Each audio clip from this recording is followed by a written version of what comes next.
Salutations à vous, très content d'être avec vous à nouveau et j'espère que vous allez bien.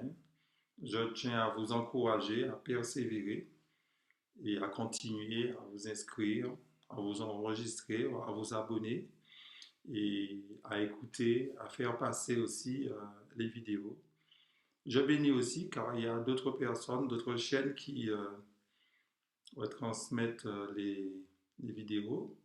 Ainsi aussi, il y a d'autres chaînes qui font aussi des études autour du scellement. Je ne peux que les encourager, que Dieu bénisse tout ce beau monde. Et l'essentiel, c'est que le message passe. Alors, c'est quoi la thématique d'aujourd'hui? L'ivraie et le bon grain. Nous connaissons tous cela, les séquates ensemble, l'ivraie et le bon grain. Alors, je vais aborder ce sujet et ça va me permettre de clarifier certaines questions que vous m'avez posées concernant la moisson. Vous allez trouver vos réponses, quoique je vous ai répondu, mais je tenais quand même à faire une réponse sur vidéo. Très bien.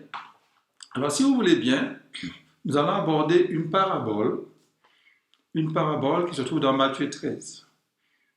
Et c'est une parabole prophétique. Et j'insiste là-dessus. Il y a des paraboles, il y a diverses paraboles dans la Bible, mais il y a aussi des paraboles prophétiques. Il y a la parabole des noces, il y a les paraboles qui traitent des 10 vierges, et la parabole que nous allons voir aujourd'hui va traiter de la moisson. Donc l'ivraie et le bon grain, c'est ce que nous allons voir aujourd'hui. Alors, nous allons prendre un texte de la Bible, Matthieu, le chapitre 13, du verset 24 à 30. Nous allons d'abord lire le verset 24. Il leur proposa une autre parabole et il dit, « Le royaume des cieux est semblable à un homme qui a semé une bonne semence dans son champ. » Le royaume des cieux est semblable à un homme. Donc, nous parlons d'un semeur. Cet homme n'est autre, comme dit le verset 37 du même chapitre, il dit, celui qui sème la bonne semence, c'est le Fils de l'homme. Le Fils de l'homme n'est autre que Jésus-Christ. Jésus-Christ va semer. Ok? Jésus-Christ va semer. Qu'est-ce que Jésus a semé? Jésus a semé sa parole, sa bonne parole. Okay? Jésus a semé, on connaît son ministère. Alors vous serez tenté de me dire, mais que symbolise, la bonne semence? Vous allez me dire que la bonne semence représente la parole de Dieu. Mais j'aimerais attirer votre attention sur cette parabole-là. Et je vous montrerai que cette parabole, la bonne semence n'est pas la parole de Dieu.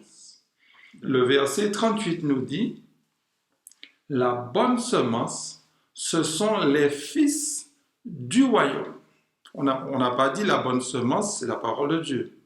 La bonne semence, c'est les fils du royaume. C'est vrai, quand on lit le début de Matthieu 13, la bonne semence représente la parole de Dieu. La parole de Dieu, la bonne semence qui tombe sur différents terrains. Mais dans cette parabole, la bonne semence représente la parole de Dieu. Donc, la bonne semence possède une vie en elle, et comme toute bonne semence, ce qui veut dire que la vie que nous possédons n'est autre que Jésus. Ok? N'est autre que Jésus. Donc, la bonne semence, nous venons de voir, représente les disciples, tous ceux qui ont cru en Jésus. Jésus nous a appelés à sa merveilleuse lumière, il nous a sauvés, nous avons vu qu'il nous a sauvés, nous nous sommes donnés à lui, et Jésus fait de nous des témoins, ok? Et nous sommes dans le monde. Jésus nous a plantés dans le monde, et nous sommes appelés maintenant à évangéliser. Alors, quand on parle de moisson, il faut tenir compte du terrain, il faut tenir compte de la pluie, il faut tenir compte du soleil, etc., etc., etc. Mais quand on parle aussi de moisson, avant de moissonner, il y a deux étapes. Il y a l'étape de la semaille, il y a l'étape aussi de la croissance avant de moissonner. Troisièmement, on moissonne. OK? Donc, on poursuit, mes amis. Alors, le champ, nous avons vu, il a semé une bonne semence dans son champ. Le champ, la Bible nous dit au verset 38, c'est le monde. Hein? C'est le monde. Mais la Servante du Seigneur ajoute une précision dans la parabole de Jésus, la page 53. Écoutez ce qu'elle dit. Le champ, c'est le monde, dit le Christ. Nous devons comprendre qu'il s'agit de l'Église du Christ dans le monde. Cette parabole est une description de ce qui touche au royaume de Dieu, de son œuvre pour le salut des hommes. Or, cette œuvre est accomplie par l'Église. Il est vrai que le Saint-Esprit est venu dans le monde entier et qu'il opère partout dans les cœurs. Mais c'est dans l'Église que nous grandissons et mûrissons pour les greniers célestes. Donc, nous avons compris que Dieu évangélise le monde à travers son Église. Le champ, c'est le monde. Dieu doit moissonner le monde, mais comment va-t-il moissonner? Il a d'abord planté une bonne semence. La bonne semence qu'il a plantée, c'est ses disciples. Les disciples qui doivent aller dans le monde prêcher l'Évangile. OK? Donc, le champ, c'est le monde, mais il faut comprendre que c'est l'Église de Dieu qui se trouve dans le monde. Mais c'est les enfants de Dieu qui seront moissonnés dans le monde. C'est ce que cela veut dire. OK? Nous allons revenir au fur et à mesure. Alors, nous continuons. Nous allons mettre l'accent à quel moment Jésus va semer. À quel moment va-t-il semer? Matthieu 4, le verset 17 à 22. Dès ce moment, Jésus commença à prêcher et à dire « Repentez-vous car le royaume des cieux est proche ». Comme il marchait le long de la mer de Galilée, il vit deux frères, Simon appelé Pierre et André, son frère qui jetait un filet dans la mer, car ils étaient pêcheurs. Il leur dit « Suivez-moi et je vous ferai pêcheurs d'hommes ». Aussitôt, ils laissèrent les filets et le suivirent. De là, étant allés plus loin, il vit deux autres frères, Jacques, fils de Zébédée, et Jean, son frère, qui étaient dans une barque avec Zébédée, leur père, qui réparait leurs filets. Il les appela, et aussitôt ils laissèrent la barque, et leur père le suivirent. Remarquez là, Jésus maintenant va recruter, Jésus va chercher les disciples. Donc c'est à ce moment-là qu'il sème. Il va d'abord les chercher. Il va les préparer. Et à quel moment ils seront vraiment dans les conditions? C'est au moment qu'ils vont recevoir la Pentecôte. Ce n'est vraiment à ce moment-là qu'ils vont faire un travail colossal. Pendant les 3 ans et demi qu'ils étaient avec Jésus, Jésus les a formés. Quoi qu'ils prêchaient déjà, mais vraiment ils ont prêché avec force et puissance. Dans Actes des Apôtres, quand vous lisez le chapitre 2, au moins ils ont reçu la seconde Pentecôte. Donc, n'oublions pas ça. Et puis, il y avait une prophétie qui se trouve, on n'a pas le temps de voir tout cela, qui se trouve dans Daniel chapitre 9, le verset 27. On parle des 4 sacrements. Alors, vous allez lire depuis le verset 24 jusqu'à la fin. C'est un chapitre qui parle d'un temps qui était réservé pour le peuple juif. Dieu avait donné au peuple juif un temps pour se repentir. Donc, une autre fois, on pourra revenir dessus. Ça part, les 70 années, Dieu avait donné 70 années au peuple juif. C'est une prophétie biblique. Ça part depuis 457 et la date butoir des 490 années, c'est en l'an 34. Une autre fois, on verra ça. Mais ce qu'il faut noter, c'est que la mission de Jésus était déjà préconisée dans l'Ancien Testament. Donc le temps de semaille aussi, tout cela était prêché et était déjà prophétisé, la moitié de la semaine, tout ça, tout était déjà prophétisé dans la Bible, mais une autre fois, nous allons revenir sur ça. Donc, la période de la moisson embrase l'intégralité de la dispensation évangélique, mes amis, du début du ministère de Christ à la fin du temps de grâce. Donc, la moisson, ça commence à quel moment, j'ai dit?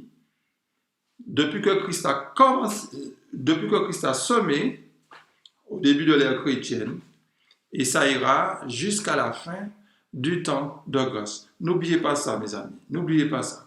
Donc, ce qu'on doit savoir, encore, je répète, il y a le temps de la semaille, il y a le temps aussi, de la croissance. Alors, on poursuit. À partir du verset 25, ça devient un peu énigmatique. Mais pendant que les gens dormaient, son ennemi vint, sema l'ivraie parmi le blé et s'en alla. Lorsque l'herbe eut poussé et donné du fruit, l'ivraie aussi parut. Là va intervenir une seconde semence. Donc apparemment, il y a deux semeurs.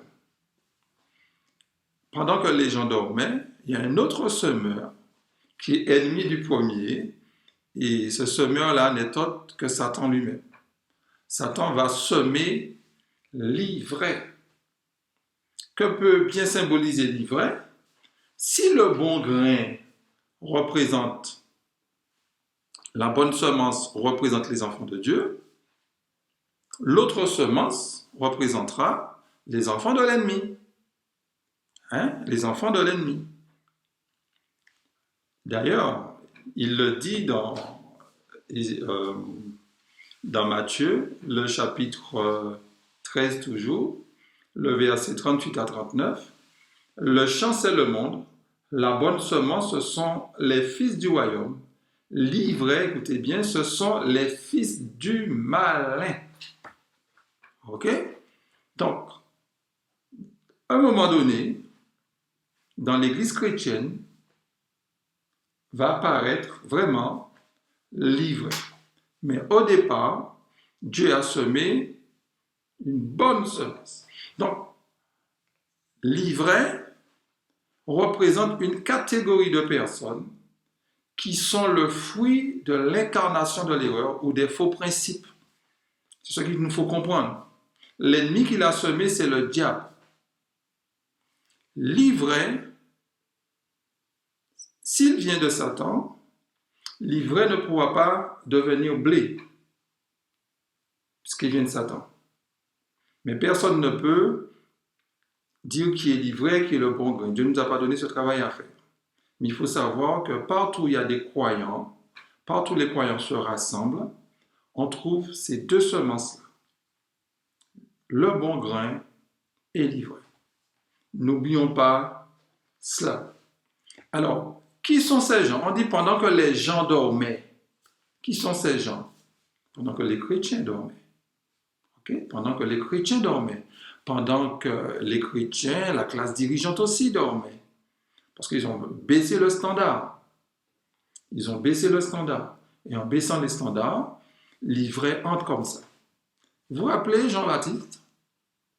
Les pharisiens qui voulaient se baptiser, et Jean a refusé, Jean les a traités de race de vipères. Et Jean leur a demandé de produire du fruit digne de la repentance. Produire le fruit digne de la repentance, c'est quoi le fruit? C'est celui qui veut se baptiser doit s'identifier à Jésus, à la mort de Jésus. Donc, celui qui veut se baptiser, qui veut se donner à Jésus, doit renoncer à lui-même. Ce n'est pas quelqu'un de parfait, mais c'est quelqu'un qui est parfait en Christ parce que Christ devient sa justice. Vous comprenez ça?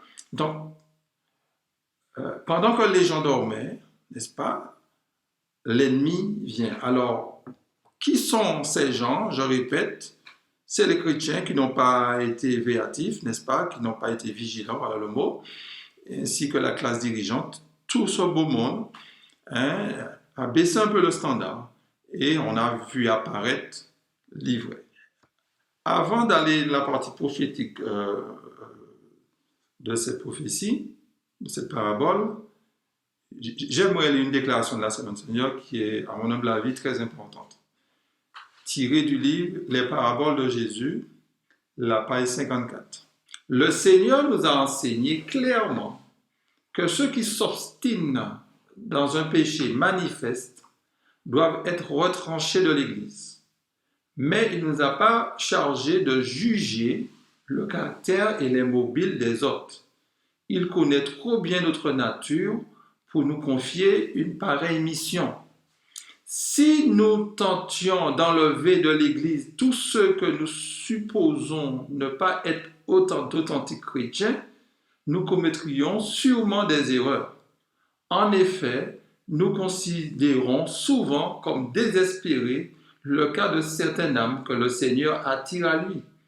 Si nous les traitons selon notre vue imparfaite, nous risquerions de leur enlever la dernière lueur d'espérance. Parmi ceux qui se croient chrétiens, beaucoup se trouveront parmi les réprouvés au dernier jour, tandis que beaucoup d'autres que leurs voisins jugeaient indignes auront accès aux portes du ciel. L'homme juge d'après l'apparence, mais Dieu regarde au cœur. L'ivraie et le blé doivent pousser ensemble jusqu'au jour de la moisson. Or, la moisson, c'est la fin du temps de grâce. Alors, j'ai tenu à lire ce passage parce que très souvent, nous nous jugeons entre nous, mais l'inspiration nous dit que si ton frère a péché, va vers lui. Si ton frère a péché. Ça veut dire que si tu as vu ton frère, pas qu'on t'a dit, parce que très souvent on vient, on nous dit on. Le plus souvent les gens qui vous disent on, le plus souvent peuvent prêcher, ne disent pas les choses convenablement. Donc le mieux, mes amis, si ton frère a péché, tu as vu, va vers lui. Et s'il se repent, tu fermes ta bouche, parce qu'il s'est repenti. Tu fermes ta bouche, comme Dieu ferme sa bouche quand tu pèches contre lui. Tu fermes ta bouche. Maintenant, s'il ne t'a pas écouté, tu prends une seconde personne avec toi. Et s'il se repent avec la seconde personne, les deux personnes doivent se taire, puisque la personne s'est repentie. L'objectif, c'est de sauver le pécheur. Condamner le péché, mais de sauver le pécheur. Maintenant, si cette personne ne veut écouter personne, mais vraiment personne, à ce moment-là, il y a une discipline. Alors, je sais qu'il y a des gens qui sont contre la discipline. Personne ne me suis pas contre une discipline, mais pourvu que l'ordre évangélique soit suivi. Et j'ai vu très souvent qu'on ait pris des sanctions contre des frères et sœurs, alors que les gens demandaient pardon. Les gens demandaient pardon. Jésus ne nous a pas donné ce travail-là à faire. Une fois que l'être humain demande pardon, on doit accepter. Va, mais ne pêche plus. C'est ce que Jésus a dit. Nous sommes dans le temps de grâce. Le moment n'est pas encore venu et c'est Dieu qui juge, c'est pas nous. On doit juger les actions. Mais quand l'action de l'homme, quand l'homme se repentit, on doit s'arrêter à ce que l'homme dit. Ok? Alors, mes amis, comment identifier l'ivraie? Personne ne peut identifier l'ivraie. Personne, mes amis. C'est Dieu seul qui connaît l'ivraie. Chacun d'entre nous, quand nous nous regardons, nous devons nous voir comme nos bien-aimés frères et sœurs. Ne pensons pas à l'ivraie. Nous savons qu'il y a de l'ivraie, mais ne pensons pas à l'ivraie. Même le frère qui fait le mal, la sœur qui fait le mal, ne voyons pas cette personne comme l'ivraie. On peut juger ses actions. On ne peut pas porter de jugement sur l'individu. On est d'accord? Donc je dois avoir en chaque frère et sœur, c'est seulement de ma famille, non pas quelqu'un envoyé de Satan. Ok? Parce que si je dis ça, cela voudrait dire que c'est l'ivraie. Okay? On peut dire, mon frère, je répète, ton action n'est pas bonne. Ton action ne vient pas de Dieu. On est d'accord? Très bien. Alors, je mettrai maintenant l'accent sur L'ivraie, vous allez voir que c'est plus profond que ça. Ce n'est pas seulement le comportement, des comportements moraux, mais c'est plus que ça. C'est vraiment plus que ça. Premier écrit, la page 226 à 227. Satan donc décida qu'il devait employer une manière plus douce. Il avait déjà altéré les doctrines de la Bible et les traditions qui devaient perdre des millions d'âmes s'enracinaient profondément. Refoulant sa haine, il décida de conseiller à ses sujets de ne plus employer de telles persécutions, mais de faire adopter par l'Église différentes traditions pour remplacer la foi qui a été donnée une fois aux saints.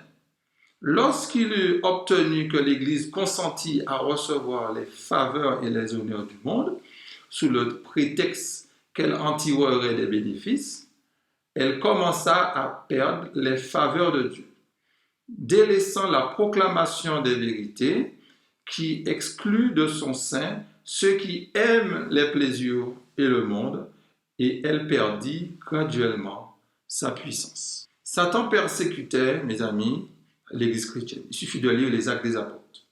Satan, il a vraiment persécuté l'Église. D'ailleurs, les chrétiens qui commençaient leur journée ne savaient pas s'ils allaient le terminer.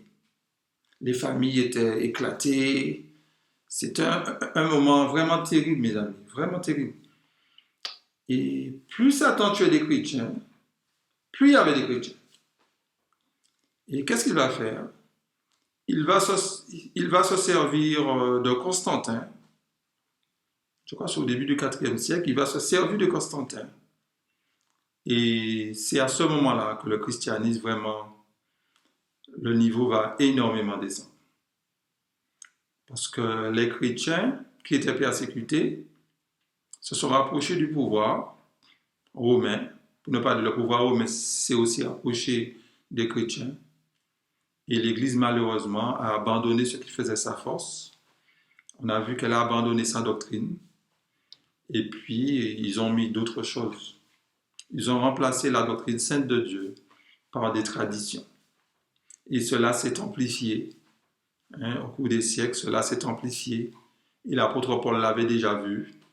Et un texte que j'ai l'habitude de prendre avec vous, nous allons le revoir dans 2 Thessaloniciens, le chapitre 2, le verset 3 à 4. Que personne ne vous séduise d'aucune manière, car il faut que l'apostasie soit arrivée auparavant et qu'on ait vu paraître l'homme du péché, le fils de la perdition, l'adversaire qui s'élève au-dessus de tout ce qu'on appelle Dieu ou de ce qu'on adore, jusqu'à s'asseoir dans le temple de Dieu, se proclamant lui-même Dieu. Alors, c'est Paul qui s'adresse, n'est-ce pas, aux chrétiens, à ceux qui attendent le retour de Jésus, et il dit, avant que Jésus ne revienne sur les nuées des cieux, il faut que l'apostasie soit arrivée auparavant. L'apostasie de quoi? De qui recule? L'apostasie de l'Église. Que le monde était déjà apostat. Et nous sommes dans le Nouveau Testament. C'est l'Église qui n'était pas encore apostat.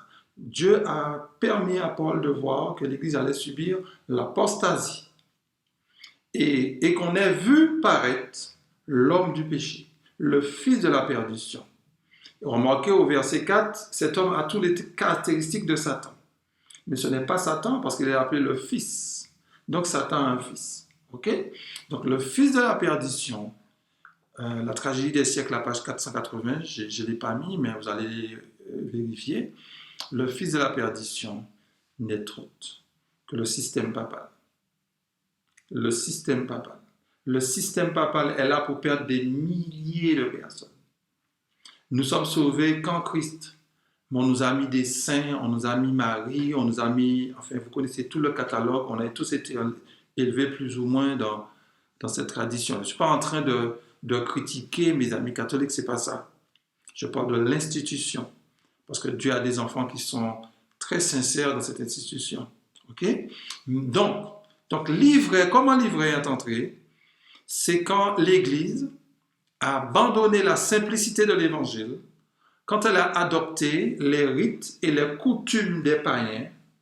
Ce n'est qu'à ce moment-là que la papauté a pris naissance. Et la papauté s'est substituée même au christianisme. C'est substitué au christianisme. Donc l'ivraie, le christianisme a donné une très mauvaise image. Donc le christianisme, c'est pas seulement, enfin l'ivraie n'est pas seulement de faux frères, des gens qui ont des problèmes ici et là, comportementaux, mais c'est surtout aussi quand on entre aussi avec, comme l'a fait Constantin quand il est venu, il a changé la doctrine de l'Église. Et j'aurais pu vous énumérer chaque année comment ils ont remplacé la foi par les traditions, mais vous connaissez déjà. Okay? Donc, si le fils du malin, si le malin a un fils, voilà, si le malin a un fils, ce fils-là va perdre des milliers de personnes. Le Vatican. Mes amis, le Vatican ne vient pas de Dieu. Nous avons du respect, mais ne vient pas de Dieu. Donc c'est pour cela que on ne peut pas faire des messes avec eux. On ne peut pas faire de réunions avec eux. Ce sont des gens qui sont là pour nous détruire. Je ne suis pas en train de dire que si vous avez un prêtre à côté de chez vous, il faut aller le voir, nous sommes des êtres humains, il nous faut des contacts. Nous sommes d'accord. Si vous avez d'autres personnes qui ne partagent pas votre foi, c'est normal d'aller. Ça peut être des prêtres, ça peut être des pasteurs qui ne partagent pas, c'est tout à fait normal, le contact. C'est pas de ça que nous parlons. Mais aller pour un projet commun, n'est-ce pas, faire des messes comme nous le faisons, non, mes amis. Non, mes amis. On ne peut pas pactiser avec le fils du mal. C'est pas possible. Le fils du diable. Alors que des fois, il y a des ministères indépendants au sein de l'Église, on les condamne, on ne veut même pas s'asseoir avec eux, ils sont mal vus. Alors on est prêt à s'asseoir avec le Vatican, mais pas avec nos frères, c'est pas bien, mes frères et sœurs. Il nous faut maintenant nous pencher là-dessus. Donc l'ivraie, le christianisme, n'est-ce pas, a subi l'ivraie en plein. Et je répète, partout il y a des croyants, on trouve maintenant ces deux semences. On est d'accord? On trouve ces deux semences. On revient maintenant dans le texte de Matthieu, Matthieu le chapitre 13. Regardez ce que dit le verset 27 à 30. Les serviteurs du maître de la maison vinrent lui dire, « Seigneur, n'as-tu pas semé une bonne semence dans ton champ? D'où vient donc qu'il y a de l'ivraie? Il leur répondit, « C'est un ennemi qui a fait cela. » Et les serviteurs lui dirent, « Veux-tu que nous allions l'arracher? » Non, dit-il, de peur qu'en arrachant l'ivraie, vous ne déraciniez en même temps le blé. Laissez croître ensemble l'un et l'autre jusqu'à la moisson. Et à l'époque de la moisson, je dirai aux moissonneurs, arrachez d'abord l'ivraie et liez-la en gerbe pour la brûler, mais amassez le blé dans mon grenier. Cette cohabitation ira jusqu'à l'époque de la moisson. Dieu n'a donné à personne ce droit-là, mais ça ne veut pas dire qu'il ne faut pas prendre des sanctions disciplinaires. Que les choses soient claires, parce que j'entends aussi je dis du n'importe quoi, je ne juge pas, mais non, si on a un mauvais exemple, c'est Paul qui dit que d'enlever cet homme du milieu de vous. Enlever cet homme ne veut pas dire, lui dire de ne pas rentrer au temple. Cela veut dire, Matthieu 18, tout faire pour ramener cet homme. On est d'accord? Tout faire pour ramener la personne, la brebis perdue. Et même si la brebis ne veut pas nous écouter, ne pas le qualifier d'ivraie. On est d'accord? Donc, mais cette cohabitation ira jusqu'à l'époque de la moisson. Et le verset 39 nous dit, l'époque de la moisson, c'est la fin du monde. Qu'est-ce qu'on a lu? La moisson, c'est la fin du monde. Donc, à l'époque de la fin du monde, par conséquent, je dirais aux moissonneurs, je reprends. La moisson, on a vu, c'est à l'époque de la moisson, Dieu va enlever l'ivraie.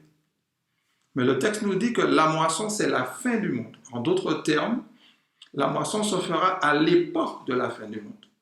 La fin du monde, c'est une période de temps. La fin du monde n'est pas au moment où Jésus revient. Très souvent, on pense que Dieu va enlever l'ivraie quand il va revenir. Non, c'est faux. Ce qui est sain continuera à l'être, etc. Donc, la moisson à l'époque de la fin du monde a commencé à partir de 2300 matin, à partir de 1844, pardon. La fin du monde a commencé.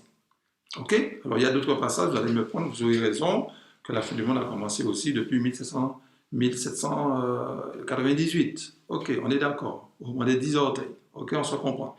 Ok? Donc, depuis l'instruction du jugement, nous sommes parvenus à la fin du monde. À l'époque de la fin du monde. Dieu est en train de moissonner. Depuis, je dis, 1844, l'instruction du jugement a commencé. La moisson a commencé. La moisson a commencé. C'est quoi la moisson? C'est récolter. Récolter les sauvés, prendre les sauvés. Depuis l'instruction du jugement a commencé, qu'est-ce qui s'est passé? On va lire dans la tragédie des siècles, le chapitre 28, la page 533. Solennelles sont les scènes qui marquent l'achèvement de l'expiation. Cette œuvre comporte des intérêts d'une valeur infinie. Le tribunal suprême siège maintenant depuis plusieurs années. Bientôt, nul ne sait quand les dossiers des vivants y seront examinés. Bientôt, notre vie passera sous le redoutable regard de Dieu. Il convient donc plus que jamais de prendre garde à cette exhortation du Sauveur. Prenez garde, veillez et priez, car vous ne savez quand ce temps viendra. Si tu ne veilles pas, je viendrai comme un voleur, et tu ne sauras pas à quelle heure je viendrai sur toi. Donc, notez que ce qui se passe là est solennel. Solennel sont les scènes qui marquent l'achèvement de l'expiation. L'achèvement, ça veut dire la fin de l'expiation, pas le début. Le tribunal suprême siège depuis plusieurs années. Au moins, il parlait depuis 1844, le tribunal suprême siégeait. Le jugement qui concerne les morts. Notez ce qui est dit. Bientôt, nul ne sait. Bientôt. Bientôt, ce qui sous-entend qu'au moment où elle parlait, le jugement des vivants n'avait pas commencé. Alors, j'insiste pour nos bien-aimés prédicateurs, parce que très souvent, nous disons que le jugement des morts se déroule ensemble avec le jugement des vivants. J'entends très souvent, vous ne savez pas, mes frères et sœurs, si votre jugement n'est pas encore passé. Il se pourrait. Cela sous-entend qu'il y a des personnes qui sont vivantes, qui sont déjà jugées. Non. Elle nous dit bien, bientôt, nul ne sait quand les dossiers des vivants y seront examinés. Ce qui sous-entend, c'est que c'est l'ouverture des dossiers des vivants dans l'avenir. Donc, c'est deux choses différentes. Ne mélangeons pas, mes amis. Ne mélangeons pas. Donc, depuis 1844, la moisson a commencé. La moisson a commencé. Il y a des noms qui sont enregistrés sous le livre de vie. Il y a des noms maintenant qui sont effacés du livre de vie. Une fois que les noms sont effacés, les noms qui restent, c'est la moisson. C'est le bon grain. C'est la moisson. Savez-vous qu'un bon grain peut être perdu? Dieu peut vous appeler,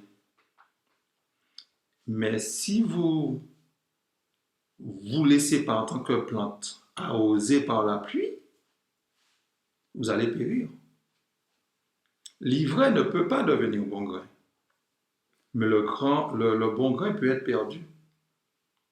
Même si Dieu vous a appelé, même si vous avez de belles expériences, il faut rester sauvé, il faut rester connecté à celui qui nous a sauvés. C'est pas comme font certaines églises, les églises calvinistes, une fois sauvé, toujours sauvé. On est sauvé, mais il faut rester sauvé. Il faut garder le contact avec Christ. Quelqu'un qui est sauvé, c'est quelqu'un qui se sanctifie. On est d'accord? En Christ. C'est quelqu'un qui prie. Je ne dirais pas que je suis sauvé, puis je prie, plus je suis sauvé, je suis... Non, non, non, non, non. Quelqu'un qui est sauvé est vigilant, parce qu'il a un ennemi. Et son premier ennemi, c'est lui-même. N'oublions pas ça. Donc, je vous lirai encore une déclaration tirée de Message choisi, le volume 2, la page 437. Alors, pourquoi je lis ce passage? Parce que certaines personnes pensent, et je les comprends, que le fait que nous participons à des messes écuméniques que l'Église est tombée, que nous sommes Babylone, et la Seconde Seigneur dit que l'Église ne sera jamais appelée Babylone. Et quand elle parle d'Église, elle parle d'une Église organisée. Elle ne parle pas d'une Église qui est, je ne sais où, dans les foyers seulement. Une Église qui est organisée. Lisez Éphésiens 4, lisez 1 Corinthiens 12.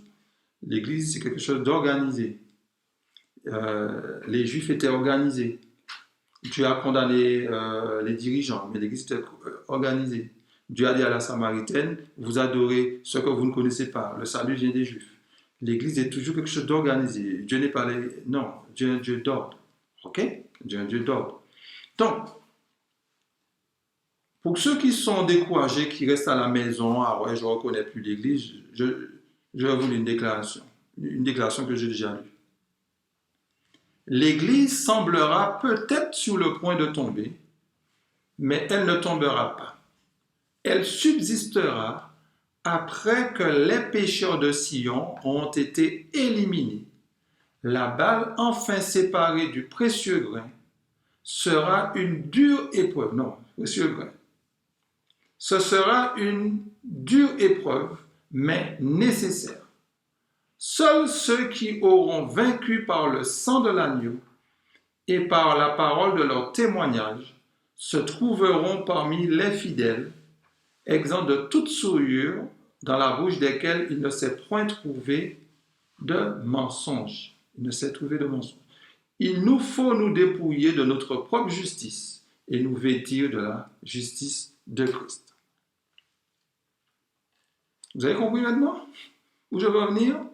L'Église semblera sur le point de tomber. Même si vous n'êtes pas satisfait, même si vous entendez de mauvais témoignages, mes amis, c'est l'Église du Seigneur. On dit semblera sur le point de tomber. C'est ce que nous allons voir. Nous allons voir qu'il est tombé, qu'elle est tombée. Mais Dieu nous dit qu'elle n'est pas tombée. Elle est là. Elle est là. OK? Elle subsistera après que les pécheurs de Sion, accrochez-vous, auront été éliminés.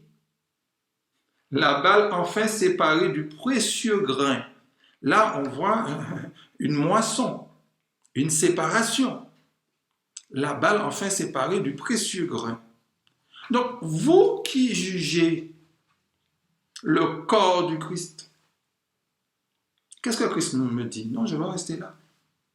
Et qu'est-ce que j'attends? Que Dieu puisse ôter livrer.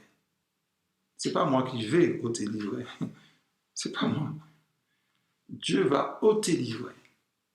Donc, quel que soit où vous iriez, par exemple, vous allez faire des foyers, qu'est-ce que vous voulez? Il y aura l'élimination des méchants chez vous aussi. Une fois que vous croyez au message des 3 anges, vous appartenez au corps du Christ. Ce n'est pas seulement quand vous êtes dans des bâtiments. Même quand vous allez en nature, quelle que soit la chose, vous êtes concerné par la prophétie. Dieu va ôter livrer. Pas à son retour, mais au temps, à l'époque de la moisson. La moisson a commencé. La moisson des morts a commencé. Alors, sous la chaîne, nous avons une étude sur la moisson. Je vous invite à aller la voir. OK? Donc, la moisson a commencé. Et Dieu, qu'est-ce qu'il va faire? Il va ôter l'ivraie. Il va ôter l'ivraie. Il va les éliminer. OK? Il va les éliminer. Et regardez qu'est-ce qui est dit. Ce sera une épreuve. Ça sera une dure épreuve. Dure épreuve. Mais nécessaire. Donc, on a peur de cette épreuve-là. Je vais vous lire quelques déclarations avant de terminer. Pour nous montrer que ça sera dur. C'est pour ça que certains nous fuient, ils ont peur de nous écouter parce qu'on dit on fait peur. C'est Dieu qui parle. Ne regardons pas quand Dieu menace les méchants, Dieu menace les vrais. Dieu ne menace pas le bon grain, la bonne semence. Si vous vous sentez menacé, c'est l'ennemi qui essaie de vous culpabiliser. Dieu menace, je répète, l'ivraie.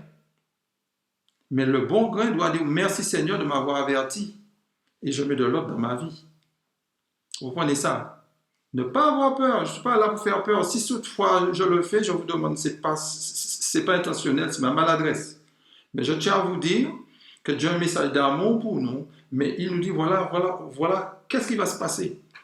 Ok, je suis obligé de vous le dire. Remarquez que toutes les vidéos, ça fait 2 ans, je suis là, bientôt 3 ans, remarquez que ça termine toujours comme ça, la purification de l'Église. Quelle que soit la prophétie, remarquez bien, purification de l'Église. Donc on n'a pas pris un verset comme ça, mais presque toutes les prophéties, pour ne pas dire toutes les prophéties que vous verrez avec moi, vous verrez, parlent du même sujet, la purification de l'Église. Donc ne laissez pas vos bien-aimés frères. Parce que qui est-ce qui donne un mauvais témoignage? Ce n'est pas seulement nos frères, mais vous et moi. Vous et moi, nous sommes dedans. Il ne s'agit pas de dire, ah, ils sont. Non, nous sommes dedans. Dieu nous appelle tous à une repentance. On est d'accord?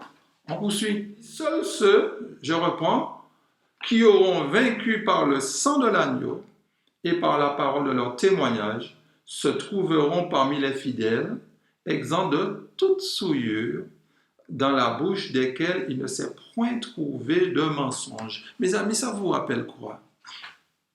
Vous qui êtes étudiants de la Bible, bien sûr, ça nous appelle Apocalypse 14. Apocalypse 14. Apocalypse 14, le verset 1 à 5, que nous allons lire. Je regardais pendant... Non, je reprends. Je regardais et voici l'agneau se tenait sur la montagne de Sion et avec lui 144 000 personnes qui avaient son nom et le nom de son Père écrit sur leur front. Et j'entendis du ciel une voix comme un bruit de oiseau, comme le bruit d'un grand tonnerre, et la voix que j'entendis était comme celle de joueurs de harpe, jouant de leur harpe. Et ils chantent un cantique nouveau devant le trône et devant les 4 êtres vivants et les vieillards, et personne ne pouvait apprendre le cantique si ce n'est les 144 000 qui avaient été rachetés de la terre. Ce sont ceux qui ne se sont pas souillés avec des femmes, car ils sont vierges, ils suivent l'agneau partout où il va, ils ont été rachetés d'entre les hommes comme des prémices pour Dieu et pour l'agneau. Dans leur bouche, il ne s'est point trouvé de mensonge, car ils sont irrépréhensibles. Ce passage n'a pas besoin de commentaire. Les 144 000 sur la montagne de Sion. J'étais sur la montagne de Sion. Les 144 000 au nombre des 144 000. Donc, le texte qui dit il faut que les pécheurs soient éliminés et qui nous dit que ceux qui vont rester dans leur bouche, ils ne se point trouver de mensonge, fait allusion à Apocalypse 14 aux 144 000. Nous avons une vidéo sur les 144 000, je vous demande d'aller le visiter. OK? Donc, ils ont sur leur front le nom de l'Éternel. Donc, ce qui veut dire le front, c'est là où se trouve l'intelligence, l'adhésion mentale. Ils ont accepté pleinement. Ils ont donné leur cœur à l'Éternel.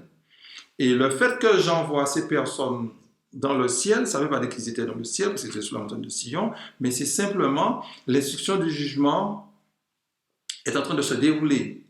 Parce que notez, on voit certaines parties qui se trouvent dans le lieu très saint. On voit des vieillards, on est d'accord, on voit les 4 êtres vivants. C'est la scène du jugement. J'envoie ces personnes-là dans le ciel, mais dans la réalité, ils sont sur la terre.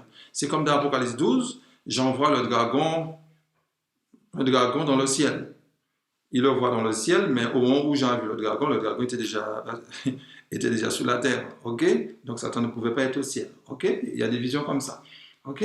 Donc notez que Jean appelle les 104 000, il dit que les 104 000 ont été rachetés de la terre. Alors, certains peuvent prendre ce passage, nos amis, je peux les nommer, notre église qui disent qu'il y aura 144 000 seulement sauvés. Non, qui iront au ciel. Ils ont été rachetés du ciel comme les prémices. Prémices veut dire première. Donc, dans la moisson, il y aura une dîme. Ok, je peut-être qu'il faut qu'on fasse une leçon sur la dîme parce que c'est important. Dans la moisson, il y aura une dîme. Ok, la dîme, ça sera dans la moisson, ça sera les 144 000. Ok, les 144 000. Dans la bouche, ils ne sont point trouvés de mensonges. Ils sont irrépréhensibles. Donc, les 144 000 sont appelés les prémices. Rappelez-vous, en Israël, il y avait une fête, il y avait la moisson. Et la moisson, il y avait deux moissons. Dans la moisson, c'était partagé en deux. Il y avait d'abord les premiers fruits, et 50 jours après, il fallait récolter les seconds fruits. OK? Donc, n'oublions pas ça. Donc, la moisson qui se déroulait à l'époque d'Israël, c'est une image de la grande moisson spirituelle. La moisson en Israël, la fête cérémonielle, symbolisait la grande moisson spirituelle. Et la fête cérémonielle, il y avait deux moissons. Il y avait 3 rites et 2 moissons. Nous n'allons pas reprendre la rhétorique. OK? Donc, nous poursuivons. C'est pour nous montrer qu'au sein de notre dénomination, Dieu va ôter l'ivraie, Dieu va les éliminer, et puis ceux qui vont rester dans leur bouche, ils ne vont pas trouver de mensonge. Alors, je n'ai pas répondu à la question, est-ce que les 104 000 c'est un chiffre littéral symbolique? Pour moi, ce n'est pas le plus important. Le plus important, c'est le scellement. Revoyez la vidéo, OK? Sur les 104 000. Alors, je m'achemine maintenant vers la fin, parce que je n'aime pas être trop long. Témoignage pour l'Église, le volume 1, la page 383 à 324, et le chapitre 68. Le vrai peuple de Dieu qui a à cœur l'œuvre du Seigneur et le salut des âmes considérera le péché dans sa terrible réalité. Il acceptera toujours que soient fidèlement et clairement révélés les péchés qu'il assaille si facilement. Il aura un sens aigu de ses fautes, tout particulièrement aux dernières heures de l'histoire de l'Église, au moment où sont scellés les 144 000 qui doivent se tenir sans tâche devant le trône de Dieu. Cela est tout particulièrement souligné dans la vision du prophète Ézéchiel par les hommes qui avaient chacun leur instrument de destruction à la main. Il y avait au milieu d'eux un homme vêtu de lin qui portait une écritoire à la ceinture. L'Éternel lui dit, passe au milieu de la ville, au milieu de Jérusalem, et fait une marque sur le front des hommes qui soupirent et qui gémissent à cause de toutes les abominations qui s'y commettent. Ézéchiel 9, le verset 4. Alors, sur mon ordinateur, j'ai trouvé la page 383, mais je pense que si vous avez le livre, ça sera la page 384 à 385. OK? Notez que la servante Seigneur nous dit les 144 000 seront scellés à la dernière phase de l'histoire de l'Église, aux dernières heures de l'histoire de l'Église. Ok, rappelons-nous, dans le livre des siècles, solennels sont les scènes qui marquent l'achèvement de l'expiation. L'achèvement de l'expiation, c'est Ézéchiel 9, où Dieu va éliminer ceux qui commettent l'iniquité. Dieu va les éliminer. Donc, c'est ce que le texte nous dit, nous parle. Donc, on va remarquer, message choisi, témoignage pour l'Église, ainsi que Apocalypse 14, à partir du verset 1 à 5, et ainsi qu'Ézéchiel 9, ces chapitres-là, on peut les associer. On est d'accord? On peut les associer, c'est la servante du Seigneur qui les a associés. Et lisez sous votre temps Ézéchiel 9. Mais j'aimerais juste vous lire le verset 4 d'Ézéchiel 9. Parce que c'est un texte que nous lisons presque régulièrement. Le verset 9. L'Éternel lui dit, passe au milieu de la ville, au milieu de Jérusalem, et fais une marque sous le front des hommes qui soupirent et qui gémissent à cause de toutes les abominations qui s'y commettent. Il y a 6 hommes qui vont châtier une ville. Ces 6 hommes ont comme mission de tuer tous ceux qui ne soupirent pas et qui ne gémissent pas. Soupirer sur son état, gémir sur les péchés des autres. Ce qui veut dire que ceux qui seront sauvés ne pourront pas dire « Ah oui, je mérite d'être sauvé parce que j'ai atteint je ne sais quoi. » Ok? Ce sont des gens, certes, qui seront sanctifiés, qui auront le mal en horreur, mais devant Dieu, devant la majesté de Dieu, ils vont se courber. Parce qu'il n'y a pas photo entre Dieu et nous. Ok? Donc, parmi les 6, il y a un qui se détache et qui va sceller.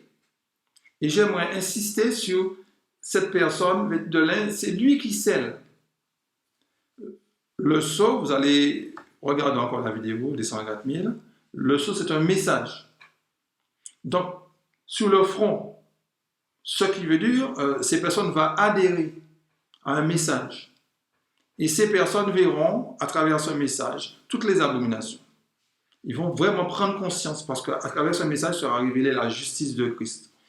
Ces personnes vont mettre aussi de l'ordre dans leur vie. Par conséquent, ils vont soupirer sur leur état. Donc ce sont des gens aussi pétris de défauts. Que les choses soient claires. Ce sont des gens qui pêchent comme tout le monde, pétris de défauts. Mais à un moment donné, vont tourner le dos à l'ennemi. Ils vont se consacrer à Dieu. Et ces personnes vont avertir leurs frères et sœurs. Et le verset 5 nous dit, « Et à mes oreilles, il dit aux autres, passez après lui dans la ville et frappez que votre œil soit sans pitié et n'ayez point de miséricorde. » Donc après le scellement, il y a la sentence. Donc le jugement se fait à quel moment? Au moment du scellement, le verset 4. C'est là le jugement se fait. Dieu regarde ceux qui ont l'habit de noces. Donc il met le sceau, il appose le sceau. Ces personnes ont été jugées dignes. À travers leurs œuvres, ces personnes ont été jugées parce que les œuvres de ces personnes ont donné gloire à Dieu. C'est la bonne semence. Maintenant, Dieu, au verset 5, va châtier l'ivraie. Il ne faut pas avoir peur de la vision d'Ézéchiel, mes amis. Il ne faut pas avoir peur de la vision d'Ézéchiel. Pourquoi il ne faut pas avoir peur? Parce que vous allez faire partie, vous devez, par la grâce de Dieu, faire partie de ceux qui sont scellés, Ceux qui sont frappés, c'est les gens qui vivent dans... Vous comprenez? Si on ne veut pas donner gloire à Dieu, oui, on peut trembler. Mais si nous voulons donner gloire à Dieu, on n'a pas à avoir peur. Faisons la paix avec notre Dieu. Faisons la paix avec notre Dieu. C'est simplement ça, mes amis. Dieu dit qu'il est venu diviser. C'est Jésus qui dit, je suis venu diviser la femme et le mari, etc. Il est venu apporter la division, il n'est pas venu apporter la paix. C'est une manière de parler, parce qu'on sait bien que le message évangélique, c'est un message de paix. Le texte de Malachie dit, il est venu réconcilier père et fils. Et dans d'autres passages, il semble dire, il est venu diviser. C'est simplement parce que dans les foyers, malheureusement, il y a aussi l'ivraie. Ne nous trompons pas. Dans le foyer, il y a aussi l'ivraie. Le plus souvent, il y a aussi l'ivraie. OK? Donc, pour terminer, mes amis, j'ai été peut-être un peu long, mais je vais quand même vous lire Témoignage pour l'Église, le volume 2, parce que il me faut lire ça pour vous. Je l'ai déjà lu, il me faut le lire parce que ça aidera à mieux comprendre Ézéchiel 9. Et ça vous aidera aussi à observer ceux qui combattent le message d'Ézéchiel 9. Alors que, écoutez ce qui est dit par l'inspiration. La page 73, le nom du chapitre, c'est le sceau de Dieu. D'ailleurs, le chapitre commence avec Ézéchiel 9. Le premier texte qu'on vous donne, c'est Ézéchiel 9. Et lisez tout le chapitre. Et vous allez voir s'il faut appliquer ça à Juda, en Babylone, comme font certains. Vous allez vous-même voir. Le sceau de Dieu ne sera point apposé sur ceux qui ne s'affligent pas de leur misère spirituelle et qui ne gémissent pas sous les péchés des autres. Le Seigneur a donné des ordres à ses messagers, à ceux qui tiennent à la main un instrument de destruction. Passez après lui dans la ville et frappez que votre œil soit sans pitié. N'ayez point de miséricorde. Tuez, détruisez les vieillards, les jeunes hommes, les vierges, les enfants et les femmes, mais n'approchez pas de quiconque aura sur lui la marque. Et commencez par mon sanctuaire. Ils commencèrent par les anciens qui étaient dans la maison.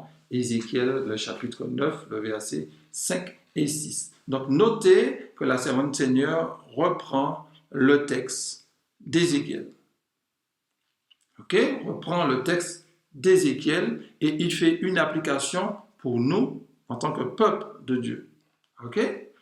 Après, elle poursuit, elle dit ici, après avoir lu Ézéchiel, nous remarquons que l'Église, le sanctuaire du Seigneur, sera la première à éprouver les effets de la colère de Dieu.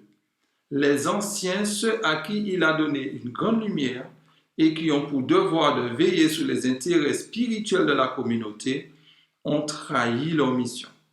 Ils ont prétendu qu'on ne devait point s'attendre à voir des miracles et des manifestations signalées de la puissance de Dieu, comme au temps de la primitive Église. Les temps ont changé, disent-ils. Ces paroles les fortifient dans leur incrédulité et ils disent, le Seigneur ne fera ni bien ni mal. Il est trop miséricordieux pour répandre ses jugements sur son peuple.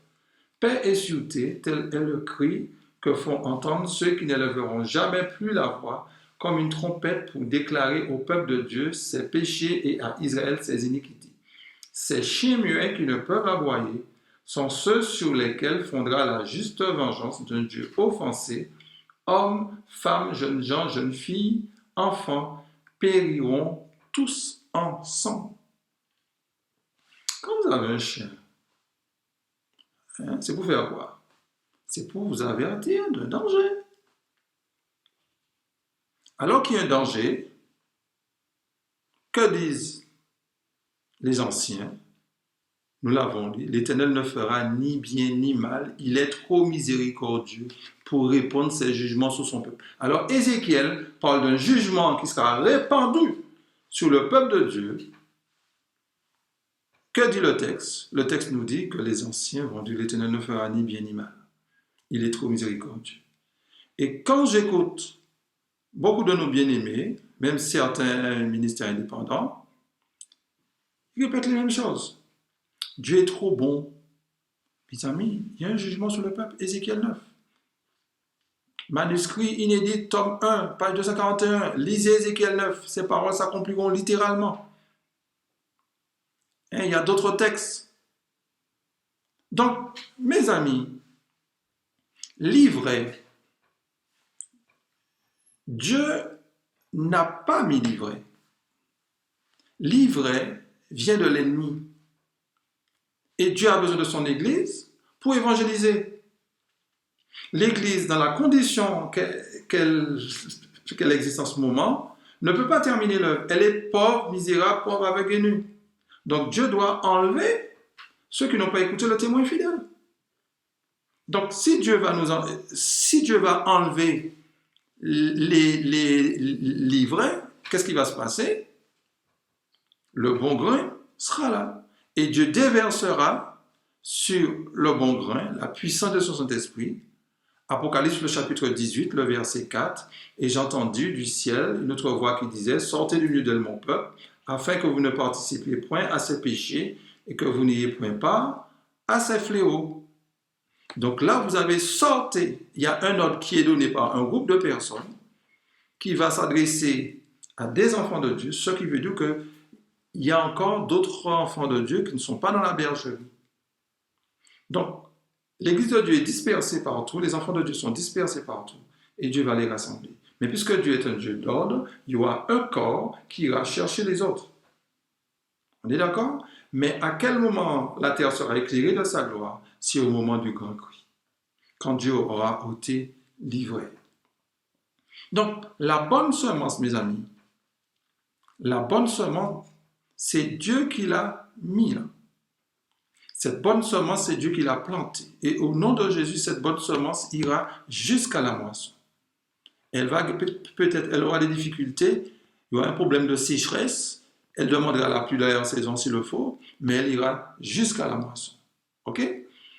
Maintenant, le livret n'a pas été semé par Dieu, c'est par l'ennemi. L'ivraie sera ôté. Si vous êtes dans une assemblée, ça fait des années, tout le monde, l'assemblée dit Amen, Amen, Amen, Amen. Vous êtes sûr que c'est pas l'église, je ne dirais pas que ce n'est pas l'église de Dieu, mais il y a un problème dans cette église. Parce qu'il y a deux semences. Alors, je ne suis pas en train de créer des problèmes pour dire Dieu a dit il y a deux semences, c'est pas ça que je dis. Je veux simplement dire que plus le temps va approcher, il y aura des problèmes. On ne va pas reconnaître l'église, on ne va pas reconnaître le champ. Et on voudra enlever l'ivraie nous-mêmes. Non, Dieu ne nous a pas donné ce travail. Alors, mes bien-aimés, que Dieu nous aide, que Dieu nous bénisse, et puis qu'il nous aide à comprendre que, quelle que soit notre situation, quelle que soit la situation d'un frère, il faut le voir, il faut nous voir comme la bonne semence. Et Dieu veut mettre de l'ordre dans notre vie. Laissons Dieu mettre de l'ordre dans notre vie. Il n'y a qu'une personne qui peut mettre de l'ordre dans notre vie, ce n'est pas nous. C'est Christ, c'est Jésus-Christ, le rémunérateur. C'est lui qui peut mettre de l'ordre dans notre vie.